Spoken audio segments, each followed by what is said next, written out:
Mike C.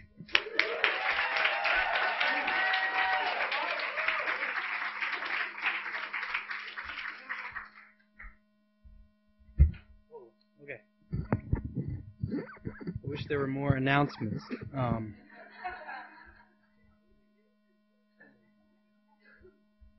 Ho ho ho.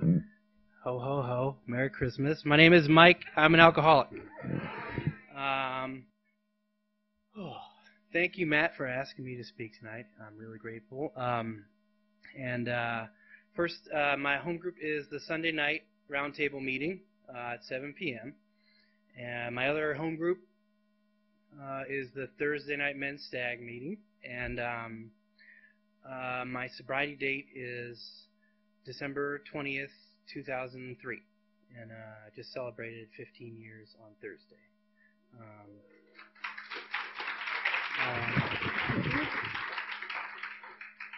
Let's see. I'm nervous. Let's see. You could all turn around now. That'd be great. I was born outside Philadelphia, in the suburbs, the rough and tumble, fancy suburbs of Philly, and I have a brother and a sister. I'm the youngest of 3 kids, and my folks, neither of them really drank. They drank like normal folks, and I was a pretty normal-ish kid up until maybe like junior high or something like that. Then I started to get real nervous, and then within like a year or two, I had my first drink, and it was wonderful, and it was the coolest thing I'd ever felt, and it made me feel so good, and I wanted to do it as often as I possibly could.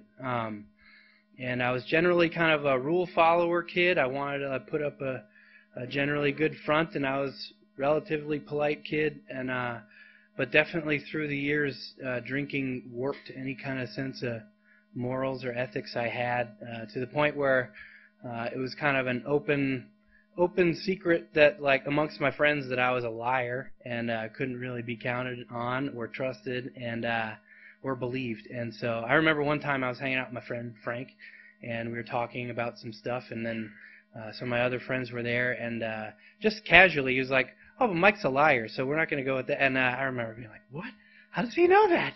And it's ridiculous. I'm offended. But it was one of those signs towards the end of my drinking that, like, I had kind of I wasn't hiding anything, and that drinking and all the behaviors around it had pretty much screwed up whatever person I had been before then. Let's see.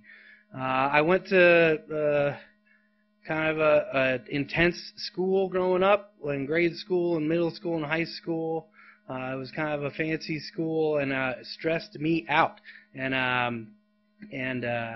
for a while I did okay, but as the years got on, I kind of got nervouser and nervouser, and more prone to smoking weed every day and smoking cigarettes and sneaking off the campus to drink.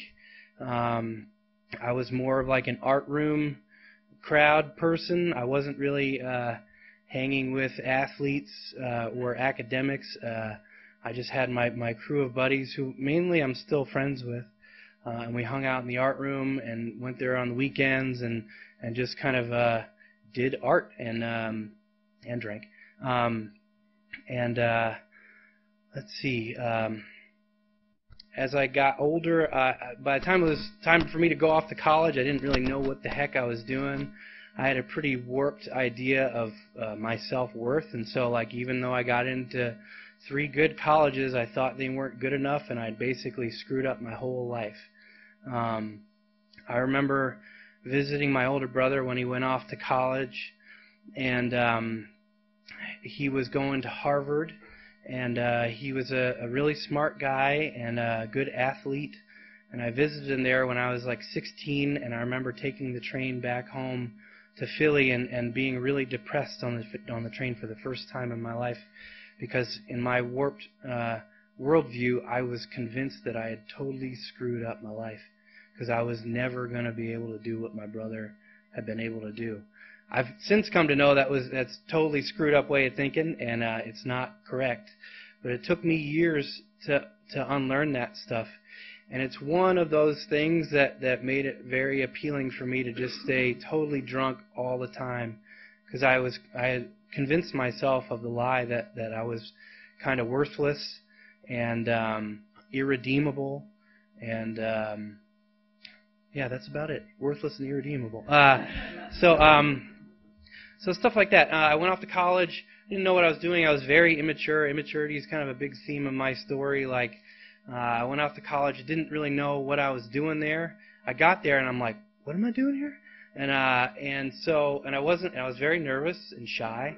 And so people would bring kegs of beer to the living room in the dorm building I lived in, and I wouldn't talk to them. I would just go drink the beer as if I was supposed to be there.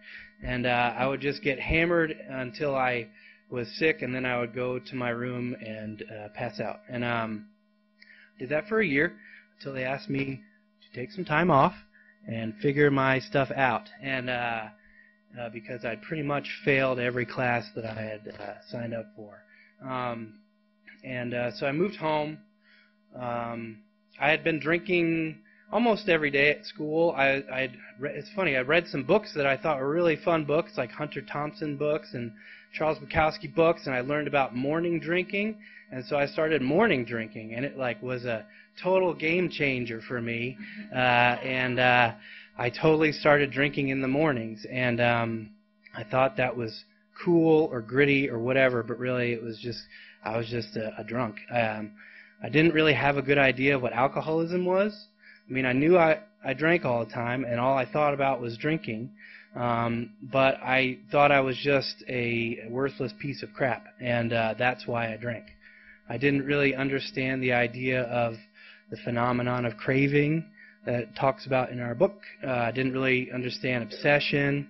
I didn't understand the allergy part. I just thought I sucked and was a disappointment. So I moved home and got really depressed, lived with my folks, which is kind of depressing in itself, and I would drive across the city line almost every night and buy a bunch of 40s and drive back to my house and say goodnight to my folks, and then I would go up to my room and drink like 3 40s and then pass out.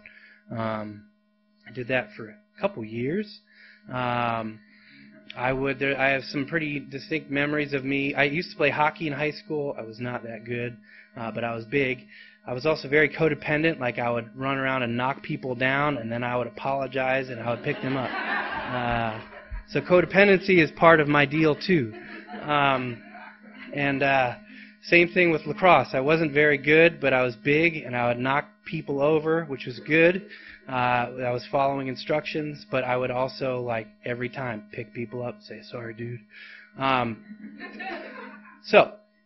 But I had this big hockey bag in my closet, and soon became my empty 40 bag, and and they're huge. Hockey bags are huge, and I don't know how many 40s I could fit in there. Maybe like 40 40s. 40, I don't know. But every maybe week or two, I would, in the middle of the night when my folks were asleep, I'd throw this gently hockey bag over my back and creep out of my house across. There was a synagogue next to our house, and there was a dumpster.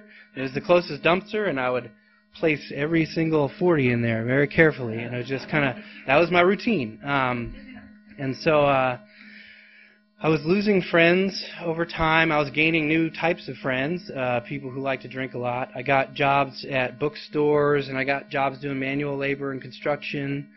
I worked at a video rental place, and I just kind of gravitated towards people that drank like I did. That's kind of when my alcoholism blossomed, and I became very good at it.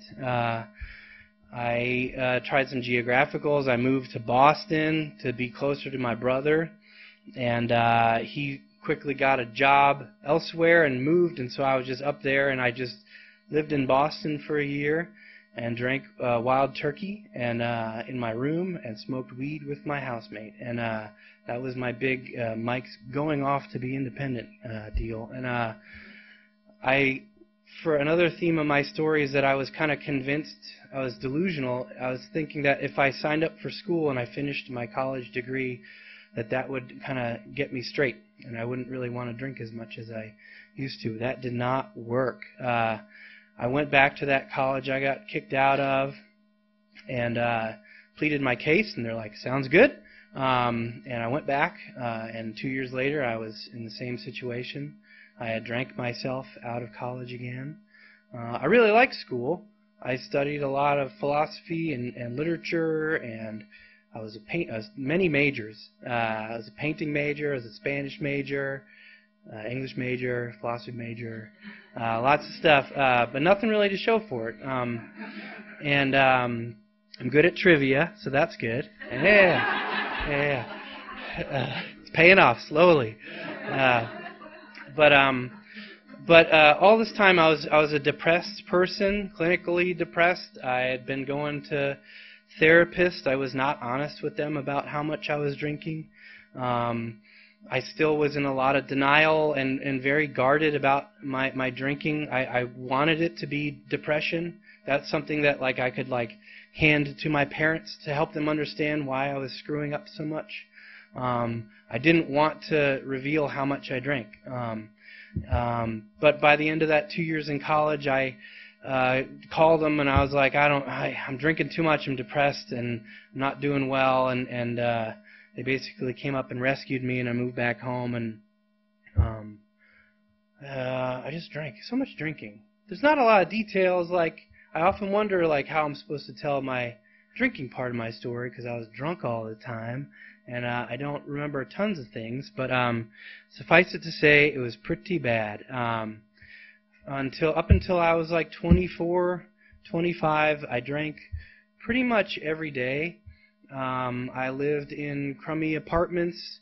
One buddy hooked me up with an apartment for a nice house, a 2-story house, for $100 a month, and I still couldn't pay my rent because I was just always. My drug of choice mainly was cyanides, 40s, and vodka, and whatever cheap alcohol I could get. So I was constantly spending all my money on booze. I was isolated from any of my friends. I had zero spirituality. I was raised in a religious home. My dad was a Christian brother for many years before he left. It's a teaching order, but he was basically a priest. He's a great man. Both of my parents are great people, but I just did not feel connected to the religion of my childhood. I sought answers in philosophy books and literature and all that stuff. I even was kind of devoutly agnostic / atheist for a long time. And it wasn't until I got the crap beat out of me by alcoholism that I became a bit more open to the possibility that there's something out there, and maybe I don't know everything there is to know. But that took a while. Let's see. Cool, 7:19. Still going. So the last few years I was kind of bopping around with jobs, not doing very well at them.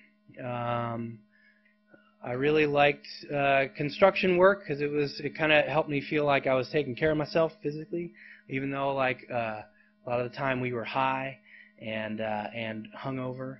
But I soon got fired from that job.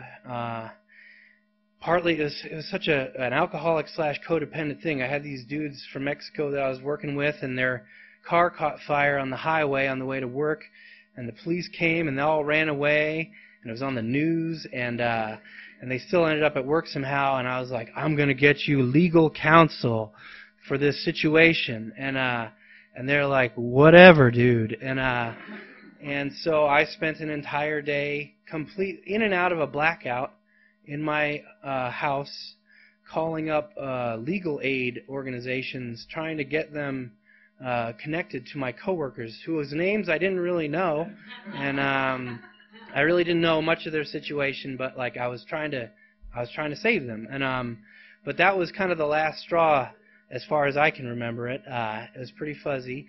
I was told, if you show up late one more time, just don't show up. And so I remember driving that one morning and halfway there, realizing I was late and just being like, screw this. And I turned around and smoked some weed in my car and drove home and bought 40s. I used to think that, I'm pretty sure I had the shakes a lot, but I didn't know anything about alcoholism, like in any sort of medical sense or physiological sense. And so every time I would get all shaky and jittery and I would be about to drink because I just ran and bought a few more 40s and I would be shaking, I thought I was just really excited. And I think it's funny now, but for a while, like, I needed to review things like that in my first step to realize how screwed up my head was and how lucky I am that I'm sober. So I was pretty immature and naive. It was weird. I'm a drunk and I was a liar and I was a drug addict and all this stuff, but I was still naive and immature, which maybe isn't too hard to relate to. So finally, some of the ways that I intervened on my alcoholism happened when I was drunk. So in a way, I'm grateful for alcohol because I did things when I was drunk that helped me get help that I was too scared to do when I was sober. There was one night when I called an aunt and uncle, my dad's sister, and her husband, and they lived in California. And this was in the middle of the night. I called them so I could get the number of my other aunt who lived in Illinois. And they're like, okay. And they thought it was weird. And so then I called my other aunt. She lives in Illinois, and she had like 19 years sober. So drunk me called her up and just told her the whole deal and was just like, I think I'm an alcoholic. I don't really get what's going on. I can't stop drinking. Whenever I've tried to stop drinking, I don't stay stopped. And every time I drink, I don't want to be drinking. And I would promise myself I wouldn't do it. I was also drinking on a lot of antidepressants, so it was probably screwing up my liver, and it probably was not helping me stay not depressed.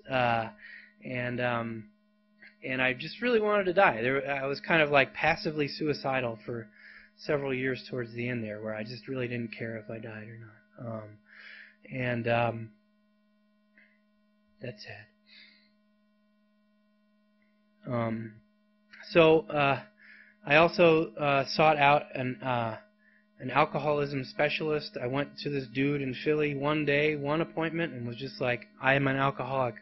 What do I do? And he gave me a couple tips. One was going to AA, one was going to outpatient, and one was going to inpatient. And he laid it out very clearly for me.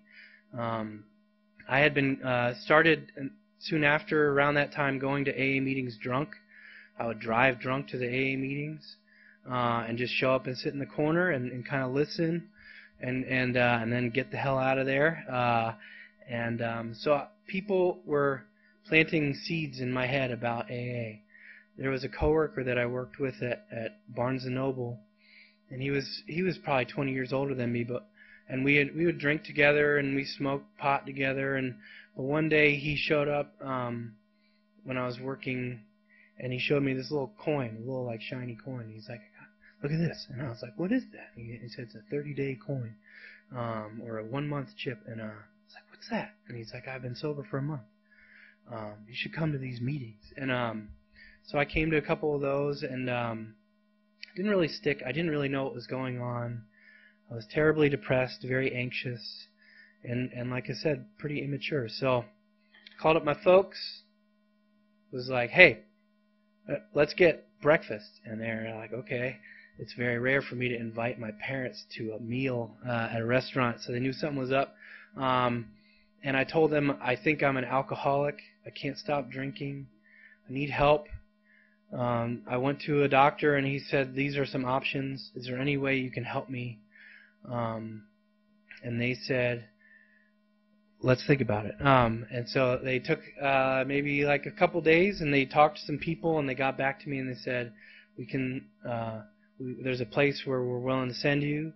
It said it's a wilderness program, which I did not know what that was, and I had pictured treatment centers like that were in buildings and like that you see in movies and stuff, and so this was not that at all. So it was December, mid-December. We had plans for me to go. I moved in with my folks for a couple weeks, and was going to meetings, doing well. And then, like, one day I went to an AA meeting about 20 minutes away from their home. It was at Villanova University. It was like a Thursday night meeting. I remember this dude got up and he said he had 6 years sobriety. And I was like, what is that guy talking about? 6 years sobriety. I didn't believe it. I couldn't fathom someone not drinking that long. And these people 12-stepped me afterwards. They took me to a coffee place. I was really excited. I was really sincere. I wanted to stop drinking. I wanted to do this AA thing. And I felt a lot of hope. And then as I drove away from there, I drove past, like 3 blocks away, I drove past one of these pizza places where I bought my 40s, and I pulled in right there. And I bought three 40s. And I went back to my apartment that was still under my name, and just that, to me, still for me is the clearest example that I have of my powerlessness over alcohol and of my obsession with drinking. And it doesn't necessarily matter like what my intentions are, or the level of willingness I have. This was much stronger than me, and it was baffling and cunning and powerful and all that stuff. So I basically disappeared for maybe a day and a half or something like that. I bought a bunch of booze the next day, and then the day after that was a Friday. I called my folks and because they were worried, and I said, I'm drunk again. And they said, we know. I had left a drunken voicemail on their answering machine. I called a friend of mine who she was very supportive of me. And we found a meeting to go to that night, and my parents picked me up, and my friend met me there. We went, and I was real drunk. And I took a burning desire at the end, and I gave a speech, which I don't see very often. I assume that was a common thing, but I don't usually see drunk people taking burning desires and giving. I stood up and gave like almost like an Oscar acceptance speech, like about how lucky I am, how grateful I am. And it's very embarrassing thinking back on it. But that did happen to be the last day that I ever had a drink of alcohol. From that point on, I moved back in with my folks. It wasn't much long. Almost a week later, I was going off to treatment. It was a weird Christmas for my brother's now wife, because I think it was her first Christmas with us.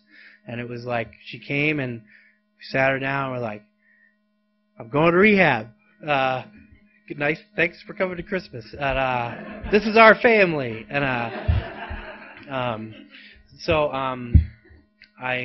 we drove New Year's Eve. Drove down to Baltimore to a hotel. Next day, I flew out to Utah. Landed somewhere in Utah. I'd never been there. And drove out. They drove me out to the wilderness with a backpack and like long johns and boots and some cheese and stuff like that. I was still very depressed. I was worried. I didn't know if I could do this. I thought I could sit on a couch and talk about my feelings. I'd done that a lot, but I didn't know if I could go out and be in the wilderness and stuff. But it turned out to be one of those pivotal moments. Like, if anything, I was very willing. I really thought that I was going to kill myself or drink myself to death.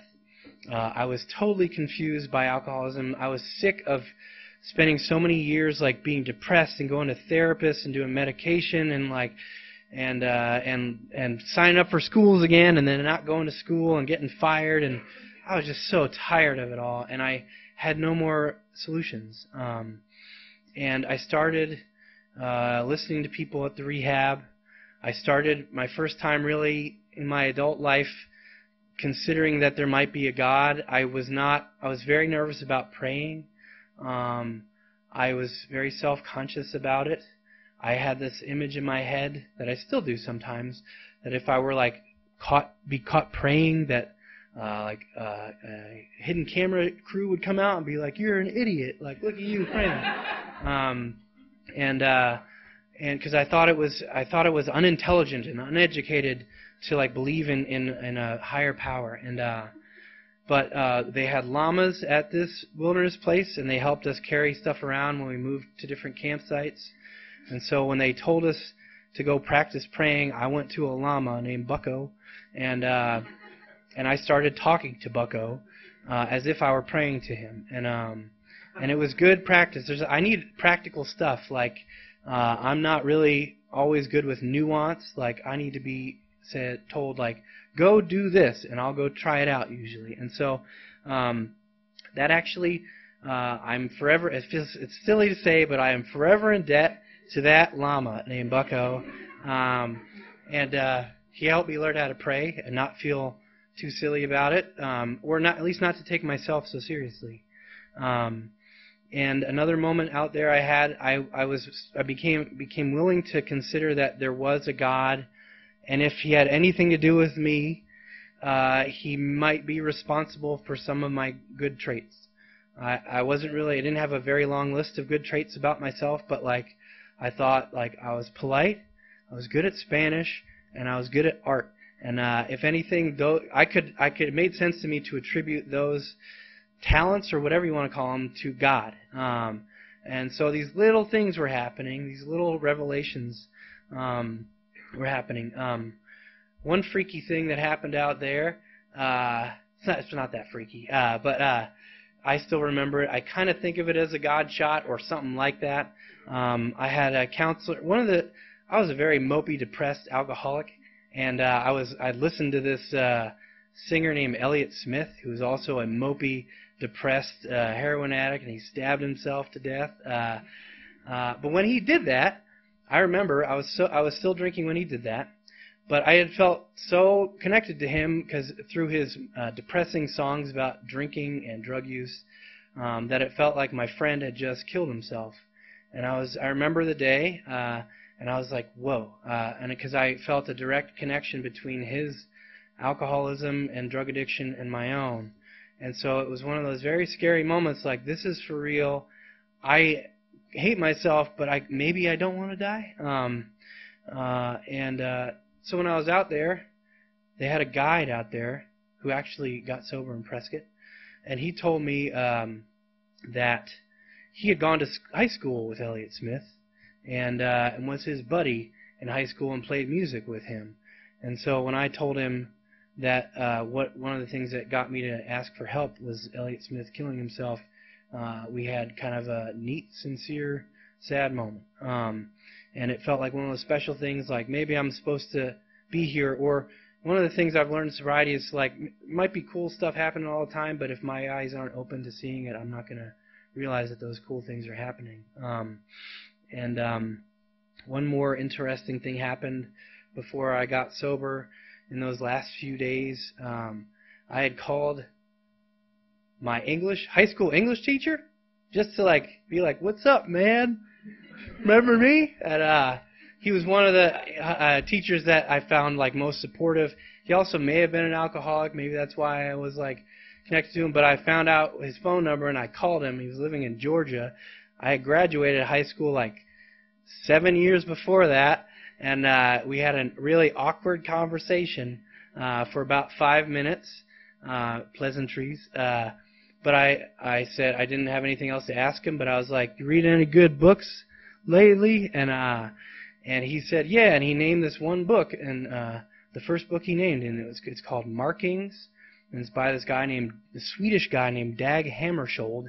It's like a spiritual book by this guy who was a UN Secretary General, in the 40s, 50s, and that book was sitting right next to me on my couch because I had stolen it from the bookstore, and I was like, "This is crazy."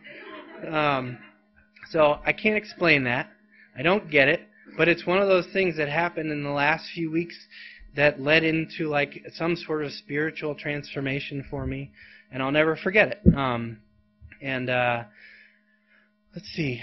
Went to rehab in Utah. It was great. I hiked a lot. We just slept in tents. It was cold. It was January. There were a lot of dudes there, a lot of and gals that had been through this a lot. And this was my first exposure at all to treatment. They said, towards the end of it, they're like, there's something called aftercare. And I was like, what is aftercare? What's going on here? We think you need more help. So I went and got some more help. One of the places that they recommended was here in Prescott. Since the dude that worked at the guide that worked out there had gone through the same place, I was like, okay, I'll go. So I came out here February 12th, 2004, and on a Wednesday night, showed up at this place called the Prescott House, and it was that was a whole new chapter in my life. It was a wonderful place.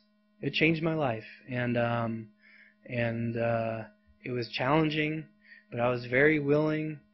I had no idea how to take care of myself. I had no idea how to be a member of AA. I just was so confused and a total wreck. And they made me go to AA meetings every day, at least once a day. We had therapy all the time. We had to volunteer all the time. They valued like being honest, which was totally weird for me. And slowly but surely, I started meeting people at the AA meetings here in town, and seeing the same faces over and over again. A bunch of faces I still see all the time. And we'd go to Crazy Birds every morning. It was 6 a.m. Back then during the week, and then I think 7 on the weekends.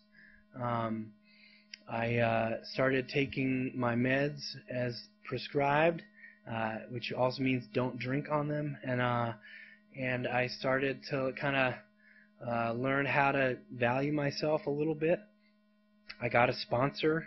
One thing that they made very clear was like, this is cool that you're here for treatment, but it's going to end and you're going to graduate and you're going to need to do something, because you can't just, we don't recommend just kind of skipping out of here and stopping everything you've been doing to take care of yourself. And I believe them. I met people in treatment and in AA who were very good at like quoting the big book, and they've been through the ringer a whole bunch of times, and they sounded very convincing, and I was convinced that they knew what they were talking about. And these were guys that maybe had a month or two more sobriety than I did, and I was like, man, I want to be like that guy. And then like a month or two later, they'd be drunk, and so I started learning about alcoholics besides myself, and how we operate, and how this thing is not guaranteed. You don't just show up in AA and then like you're good to go, or you don't just pay a treatment center and you go through it and you get a graduation and you're good to go and you're going to stay sober.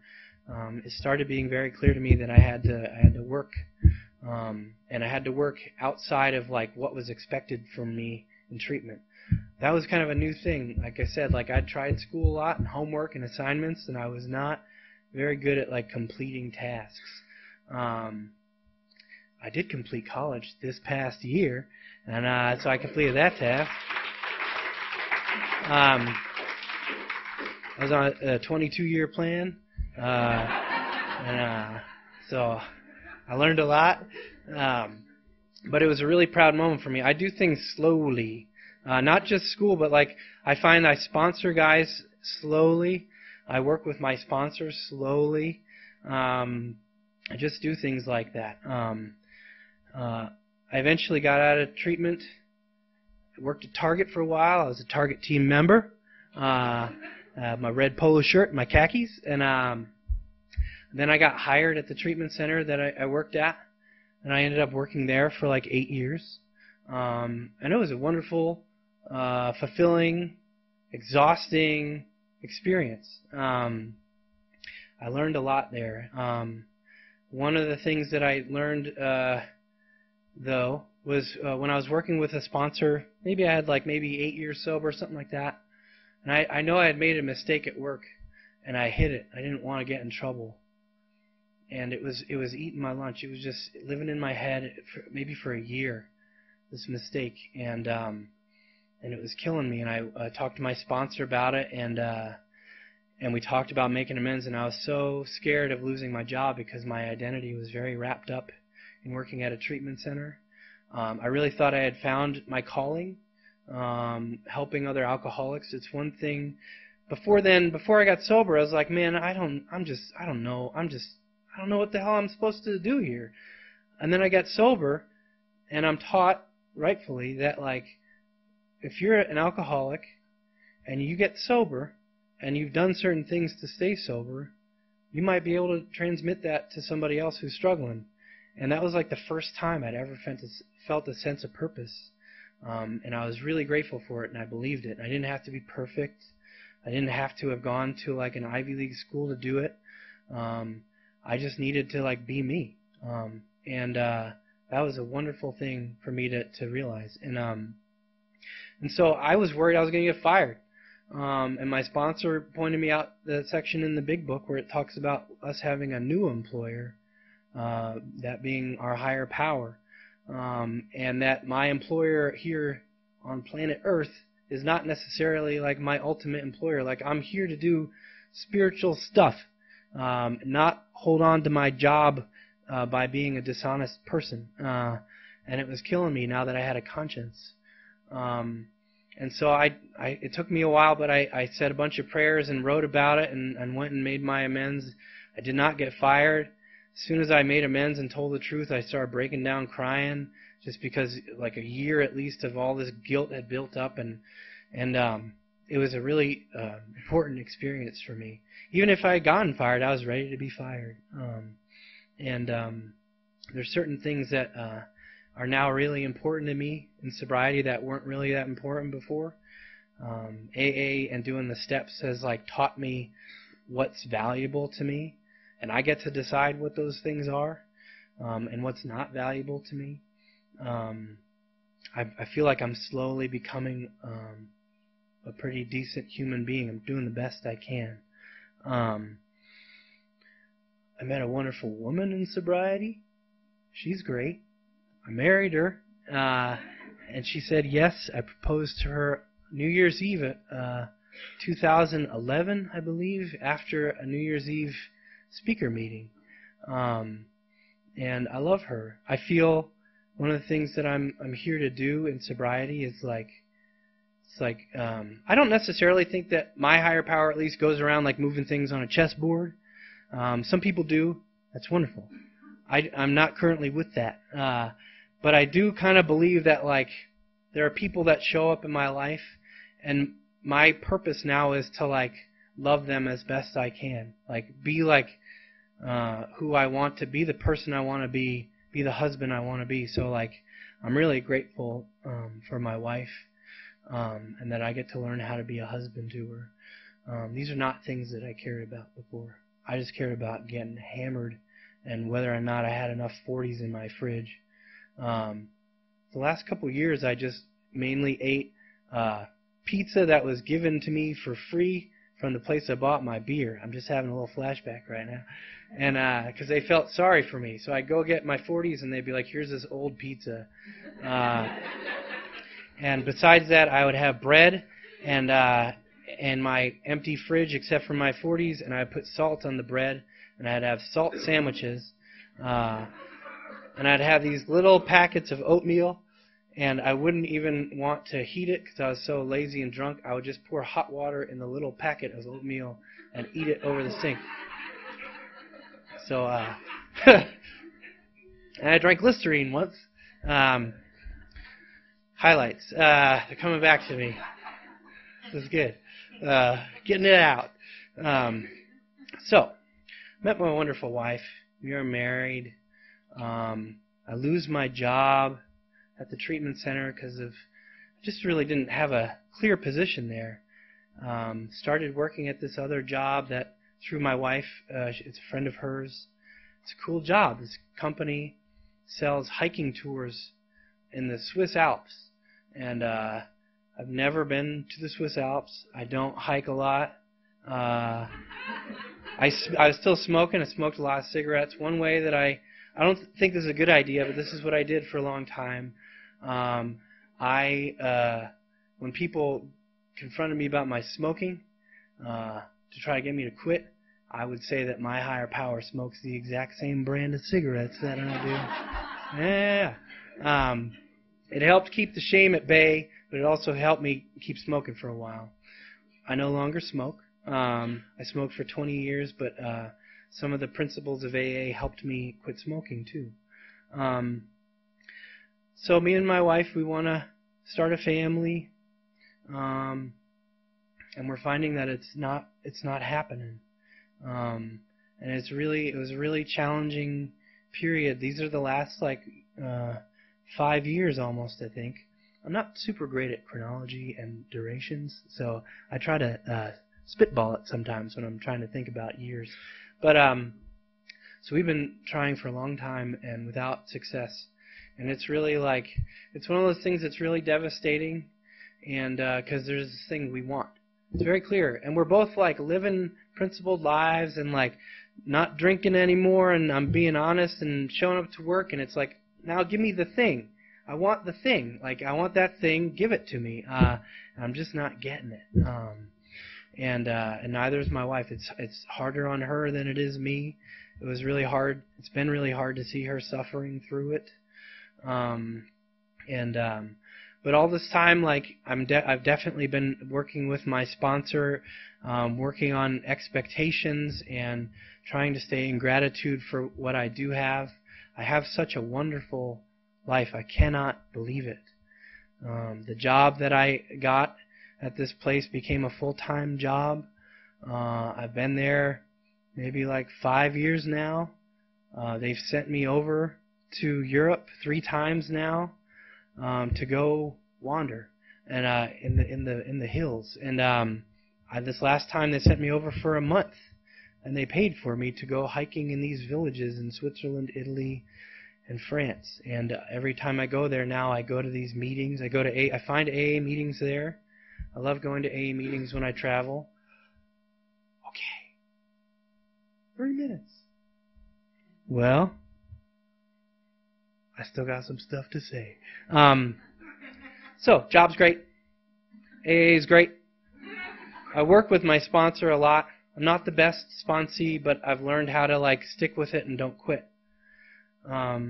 This past summer, we enlisted outside help with our infertility problems, and it worked.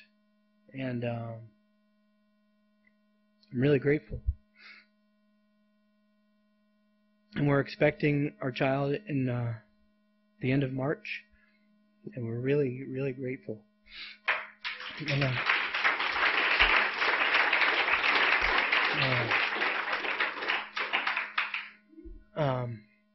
I've made so many wonderful friends in AA.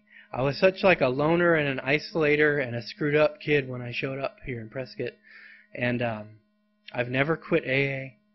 I've been going to that stupid Sunday night meeting for so long, even when I didn't want to. I've been very depressed at times.